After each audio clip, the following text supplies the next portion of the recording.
எல்லாருக்கும் good morning. இன்றைக்கி Sunday இல்லையா? ஸோ ஞாயிற்றுக்கிழமைனாலே நம்மளுக்கு ஃபஸ்ட்டு ஞாபகம் வரது மீன் கறி தான். நான் இன்றைக்கி மொத்தமாக கழுவிக்கணுங்க. மீனை எந்தளவுக்கு கழுவுறோமோ அந்தளவுக்கு குழம்பு கவுச்சி ஸ்மெல்லு கொஞ்சம் குறையும். ஸோ மீனை நல்லா சுத்தமாக இந்த மாதிரி கழுவுனா தான் குழம்பு டேஸ்ட்டாக இருக்கும்.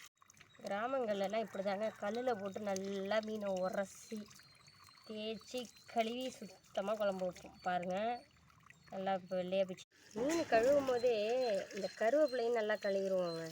என்னடா இவ்வளோ கருவேப்பிலை வச்சுருக்காளே, ஆடு எதுவும் வளர்க்குறாங்களோ, ஆட்டுக்கு தலை போடுறாங்களோன்னு நினச்சிக்காதீங்க. மீன் குழம்புக்கு முக்கியமான பொருள் இந்த சின்ன வெங்காயம் தான். ஸோ பாதி சின்ன வெங்காயத்தை நறுக்கியிருக்கேன்.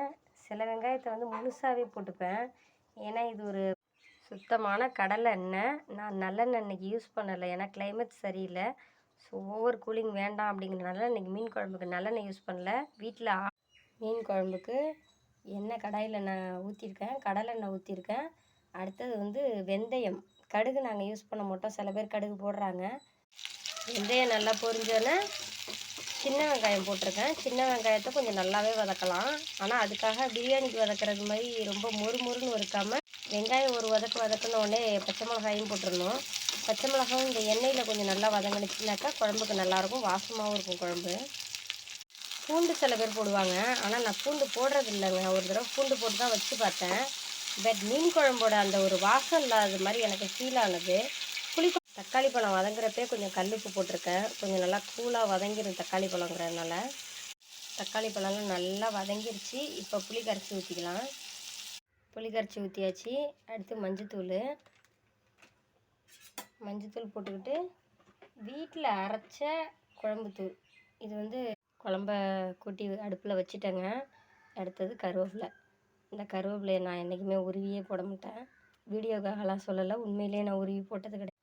அடுத்தது மீன் வறுவல் செய்வது எப்படி? பெரிய கம்ப சத்திரம் தான், அப்படிலாம் யோசிக்காதீங்க. நான் எப்படி வறுக்கிறேன்னு சும்மா சொல்கிறேன். மீன் வறுக்கிறதுக்கு கொஞ்சோண்டு தூள் உப்பு, அந்த எக்ஸஸாக உள்ள புளி தண்ணியை வடிகட்டிட்டேன். வடிகட்டினதுக்கப்புறம் உப்பு போட்டிருக்கேன். தூள் உப்பு போட்டுட்டு கருவேப்பிலை சில பல இலைகள் போட்டு கரண்டியால் இல்லை கையாலேயே அப்படியே கிளறி விட்டு வறுக்க வேண்டியது தான். அவ்வளோதான். நல்லா போட்டு மசாலாவோட இந்த கருவேப்பிலை எல்லாம் மிங்கிள் ஆகிற அளவுக்கு பெரட்டி வச்சுருக்கேன். சும்மா ஒரு 10 நிமிஷத்துக்கு அப்படியே சூடாக சோறு வெந்துருச்சு. அடுத்தது மீன் குழம்பும் கொதிச்சிருச்சு. அடுத்தது மீன் வறுவல் பண்ணி சாப்பிட வேண்டியது தான். கடலெண்ணெய் ஊற்றிருக்கேன். நல்லா சூடாகிடுச்சு. இப்போ மீனை போட்டுற வேண்டியது தான்.